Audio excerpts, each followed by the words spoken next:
شروع اللہ کے بابرکت نام سے۔ ویسے تو بر صغیر میں بہت بڑی بڑی سلطنتیں گزری ہیں، لیکن جن سلطنتوں کا آج کی اس ویڈیو میں ذکر ہوگا وہ سب سے زیادہ مشہور ہیں۔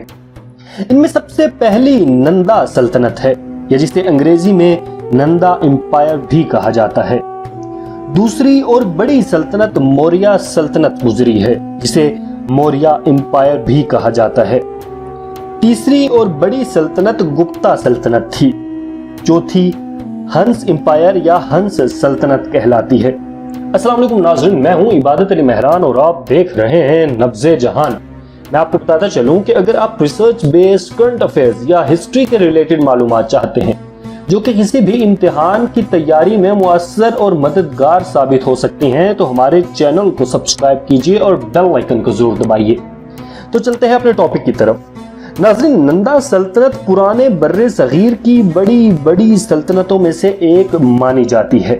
اس سلطنت نے بر صغیر کے شمالی علاقے پر 4 سے 5 صدی قبل مسیح حکومت کی۔ سکندر اعظم کی تاریخ دانوں نے لکھا ہے کہ جب سکندر اعظم فارس کو روندتا ہوا شمالی بر صغیر میں ٹیکسلا کے علاقے میں پہنچا تو اس علاقے سے آگے مشرق کی طرف جانے اور اسی نندا سلطنت کے راجا سے جنگ کرنے کے ارادے نے سکندر اعظم کی فوج میں ہلچل مچا دی تھی، کیونکہ اس کی فوج میں مشہور تھا کہ نندا راجاؤں کی بہت ہی مضبوط اور طاقتور فوج ہے جسے ہرانا ممکن نہیں۔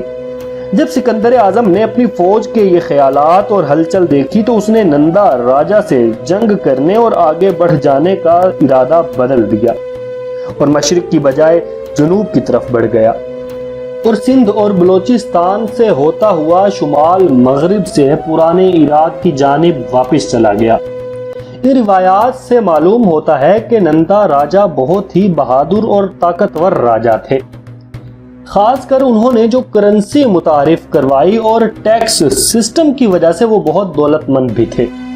لیکن نندا راجاؤں کو ان کی عوام زیادہ پسند نہیں کرتی تھی، کیونکہ وہ اپنی عوام پر سختی کرتے اور ان سے زیادہ ٹیکس وصول کرتے تھے۔ اور آخرکار چندر گپت موریہ نے 322 قبل مسیحی نندا سلطنت کو ختم کر کے موریہ سلطنت بنا لی۔ نندا سلطنت کے بعد دوسری بڑی سلطنت جو پرانے بر صغیر میں مشہور تھی وہ موریہ سلطنت تھی۔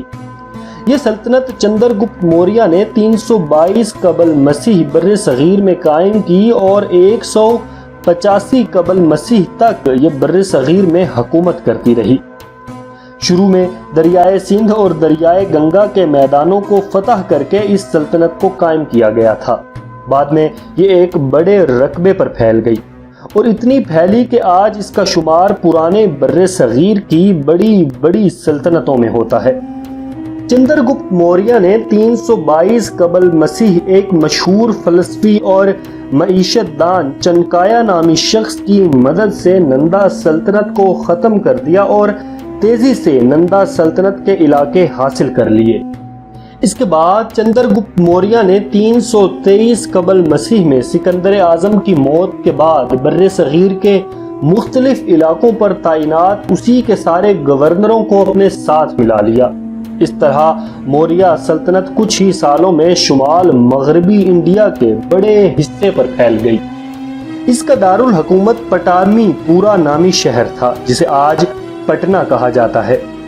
اس کے اتنے بڑے رقبے پر پھیلاؤ کی اصل وجہ اس کی فوجی طاقت تھی۔ چندر گپت موریہ کے پوتے اشوکا کے دور حکومت میں یہ سلطنت بر صغیر کے تمام بڑے بڑے اور مشہور شہروں اور علاقوں کو اپنے قبضے میں لے چکی تھی، سوائے انتہائی جنوب کے کچھ علاقوں کے۔ اشوکا کے بعد اس سلطنت کا زوال شروع ہو گیا اور آخرکار 185 قبل مسیح یہ پوری طرح سے ختم ہو گئی۔ موریہ حکومت نے بر صغیر کے علاقوں پر بہت اچھی حکومت کی۔ اس کے راجاؤں نے تجارت، زراعت اور معیشت پر خاص توجہ دی اور اقتصاد اور دفاع کے بہترین نظام متعارف کروائے۔ موریہ سلطنت کے بعد تیسری بڑی سلطنت جو پرانے بر صغیر پر حکومت کرتی رہی وہ گپتا سلطنت تھی۔ اس کا دور حکومت 3 صدی عیسوی سے لے کر 6 صدی عیسوی تک رہا۔ اس سلطنت کے عروج کے دن 467 عیسوی سے 319 عیسوی تک رہے، جب اس نے بر صغیر کے ایک بڑے رقبے پر حکومت بنا لی۔ سری گپتا نامی راجا نے اس سلطنت کو قائم کیا، اور سنسکرت کی تاریخ کے مطابق گپتا راجاؤں نے بر صغیر کی تقریباً 21 پہلے سے موجود سلطنتوں کو فتح کر کے اپنی سلطنت کا حصہ بنا لیا۔ اسی سلطنت کے دور میں ہندوؤں کے مشہور قصوں والی مذہبی کتابیں مہا بھارتا اور رامائنہ بھی لکھی گئی۔ اس دور میں ادب، سیاست، مصوری اور تہذیب پر بہت کام ہوا، اور اس سب کے ساتھ ساتھ اس زمانے میں بر صغیر میں تجارت کو خاص فروغ دیا گیا۔ گپتا راجا ہندو مذہب سے تعلق رکھتے تھے، اور اس دور میں برہمن ہندوؤں کو بہت سی سہولیات دی گئی تھی۔ اس کے علاوہ ہندو مذہب کے قاعدوں کے مطابق بتوں کے سامنے دی جانے والی قربانیوں اور بلیوں کی رسومات کو بھی کم کیا گیا۔ آخرکار 543 عیسوی میں یہ سلطنت بھی ختم ہو گئی، اور اس کے اختتام کی وجہ یہ تھی کہ یہ کئی علاقوں میں بغاوتیں شروع ہو گئیں، اور کئی دوسرے حملہ وروں نے اس سلطنت کے علاقے چھین لیے۔ اس کے علاوہ ہنّا لوگوں نے آ کر اس سلطنت کو پوری طرح سے ختم کر دیا، اور اس کی جگہ ہنس سلطنت قیام پذیر ہوئی۔ ہنّا یا ہنس لوگ وسطی ایشیا کے خانہ بدوش لوگ تھے، جو کہ 4 صدی عیسوی سے 6 صدی عیسوی تک وسطی ایشیا، کاکاس اور مشرقی یورپ کے علاقوں میں رہے۔ کاکاس وہ علاقہ ہے جو بلیک سی اور کیسپین سی کے درمیان موجود ہے۔ چنانچہ ہنس لوگ اس سارے علاقے پر آباد رہے۔ ہنس لوگوں کا کوئی مذہب نہیں تھا، لیکن تاریخ میں موجود کئی عیسائی روایات کے مطابق یہ لوگ کئی ایک خداؤں کی پوجا کیا کرتے تھے۔ ان کے کئی قبیلے اور گروپس تھے جنہوں نے وسطی ایشیا اور یورپ کے مختلف علاقوں پر حکومتیں بنا رکھی تھیں۔ یہ بہت ہی جنگجو اور لڑاکو لوگ تھے۔ یہ لوگ بر صغیر پر حملہ کرنے اور حکومت بنانے کے ارادے سے خیبر پاس سے داخل ہوئے، لیکن خیبر پاس سے داخل ہونے سے پہلے انہوں نے کابل کی وادی کو اپنے قبضے میں لے لیا، اور پھر بر صغیر میں داخل ہو کر سب سے پہلے گندھارا کے علاقوں پر حکومت بنائی، اور اس طرح گپتا سلطنت کو کمزور کرتے ہوئے آہستہ آہستہ پوری طرح سے ختم کر دیا، اور جلد ہی بر صغیر کے بڑے علاقے پر قابض ہو گئے۔ اسی طرح ان کی سلطنت وسطی ایشیا میں بلخ سے شروع ہو کر بر صغیر کے شمال مغربی علاقوں تک پھیل گئی۔ بر صغیر میں ان کا دور حکومت 543 عیسوی سے لے کر 606 عیسوی تک جاری رہا۔ اس کے بعد ہرشاوردھانا نامی جنگجو نے آ کر ان کی سلطنت کو ختم کر دیا اور اپنی سلطنت بنا لی، جسے ہرشا سلطنت کہا جاتا ہے۔ ہرشا، جس کا پورا نام ہرشاوردھانا تھا، ایک بڑا جنگجو تھا۔ اس نے بر صغیر میں پہلے سے موجود ہنس سلطنت کو حملے کر کے ختم کیا، اور 606 عیسوی میں ایک نئی سلطنت تشکیل دی جس کا نام ہرشا سلطنت رکھا۔ اس کا تعلق وردھانا خاندان سے تھا، جو تقریباً 1 صدی سے شمالی بر صغیر کے مختلف علاقوں پر حکومت کر رہا تھا، لیکن ان کی حکومت ایک چھوٹے سے علاقے تک محدود تھی، اس لیے اسے ہرشا کے دور حکومت سے پہلے سلطنت کا نام نہیں دیا گیا تھا۔ ہرشا اپنے اس وردھانا خاندان کا آخری جانشین تھا۔ اس نے ہنس راجاؤں کو شکست دینے کے بعد آج کے ہریانہ کے علاقے پر اس وقت حکومت کرنے والے بادشاہ، جس کا نام راجیا وردھانا تھا، جو کہ اس کا اپنا ہی چھوٹا بھائی تھا، اس کو بھی جنگ میں ہرا دیا۔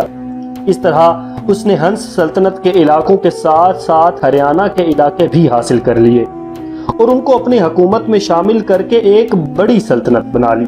لیکن یہ سلطنت زیادہ عرصہ نہ چل سکی، اور ہرشا کی موت کے ساتھ ہی 647 عیسوی میں ختم ہو گئی۔ ہرشا نے جنوبی بر صغیر میں بھی حکومت بنانی چاہی، لیکن وہاں کے راجا نے اسے ایک جنگ میں شکست دے دی۔ اس کے دور حکومت میں سلطنت میں سکون اور ترقی کی فضا تھی۔ اس دوران دنیا کے مختلف سفیروں نے اس کے دربار کا دورہ کیا۔ اس زمانے میں ادب، آرٹ اور مذہب پر بہت کام ہوا۔ اس کی زندگی پر ایک پوری کتاب لکھی گئی جس کا نام ہرشا چاریتا رکھا گیا۔ ہرشا شروع میں تو ہندو مذہب سے تعلق رکھتا تھا، لیکن بعد میں اس نے بدھ مذہب قبول کر لیا۔ ہرشا سلطنت کے بعد بر صغیر میں چھوٹی چھوٹی اور بھی بہت سی ریاستیں موجود تھیں، اور ان ریاستوں کے ہوتے ہوئے بر صغیر میں اسلام کی آمد ہوتی ہے، جس پر اگلی ویڈیو میں تفصیل سے بات کی جائے گی۔ اگر یہ ویڈیو آپ کو پسند آئی تو ہمیں اپنی رائے سے ضرور آگاہ کیجیے اور ہمارے چینل کو سبسکرائب کیجیے۔ اپنا خیال رکھیے گا اور اپنے پیاروں کا خدا حافظ و نگہدار۔